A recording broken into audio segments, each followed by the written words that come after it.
கிறிஸ்துவுக்குள் பிரியமானவர்களே, நெதர்லாந்து தேசத்தில் நூற்றுக்கணக்கான மக்கள் ஒன்றாக கூடி நம் தேவாதி தேவனை பாடி ஆராதிக்கும் ஒரு அருமையான காணொளி சமூக வலைதளங்கள் மூலம் வெளியாகி நம் அனைவரையும் நெகிழ்ச்சியடைய வைக்கிறது.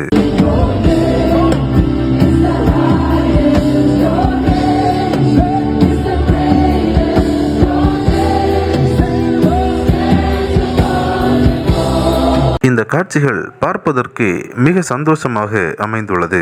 எந்த ஒரு எதிர்பார்ப்பும் இல்லாமல் தேவனை ஆராதிக்க வேண்டும் என்ற ஒரே நோக்கத்தோடு கிறிஸ்தவர்கள் அனைவரும் ஒன்றாக கூடி தேவனை ஆராதிக்கும் இந்த அருமையான காட்சிகள் நம் அனைவரையும் சந்தோஷமடைய செய்கிறது. இப்படிப்பட்ட காட்சிகளை நம் இந்திய தேசத்திலும் நாம் காணும்படியாகவும் நம் தேச மக்கள் அனைவரும் ஆண்டவராகிய இயேசு கிறிஸ்துவை அறியும்படியாகவும் நாம் அனைவரும் நம்முடைய ஜெபங்களில் நினைவு கூறுவோம். இந்த அருமையான காட்சியை தவறாமல் உங்கள் நண்பர்கள் அனைவருக்கும் பகிர்ந்து கொள்ளுங்கள்.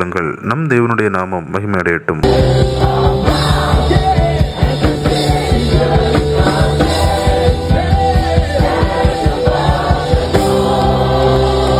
கிறிஸ்துவுக்குள் பிரியமானவர்களே, இந்த தகவலை தவறாமல் உங்கள் நண்பர்களுக்கும் பகிருங்கள். எங்களோடு இணைந்து பயணிக்க இந்த சேனலை சப்ஸ்கிரைப் செய்து கொள்ளுங்கள். தேவன் தாமே உங்களை ஆசீர்வதிப்பாராக. ஆமென்.